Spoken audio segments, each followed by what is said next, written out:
প্রদর্শনী প্লটে মাঠ দিবসের আয়োজন করা হয়। অনুষ্ঠানে প্রধান অতিথি হিসেবে উপস্থিত ছিলেন কৃষি সম্প্রসারণ অধিদপ্তর যশোর অঞ্চলের অতিরিক্ত পরিচালক কৃষিবিদ আলমগীর বিশ্বাস। সভাপতিত্ব করেন কৃষি সম্প্রসারণ অধিদপ্তর চুয়াডাঙ্গার উপপরিচালক কৃষিবিদ মাসুদুর রহমান সরকার। আয়োজনে সহায়তা করে কৃষি সম্প্রসারণ অধিদপ্তরের আলমডাঙ্গা গ্রীষ্মকালীন পেঁয়াজ উৎপাদনে মাঠ পর্যায়ের এই প্রদর্শনী কৃষকদের মধ্যে আশাবাদ সৃষ্টি করেছে।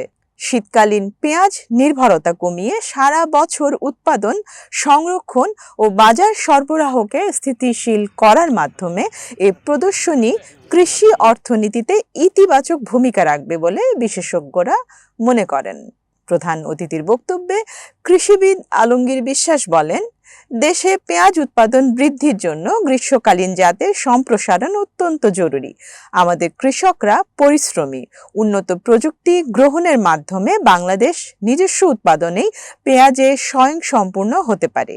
সভাপতির বক্তব্যে কৃষিবিদ মাসুদুর রহমান সরকার বলেন, সরকার কৃষি উন্নয়ন ও কৃষকের কল্যাণে বিভিন্ন উদ্ভাবনী প্রকল্প বাস্তবায়ন করছে।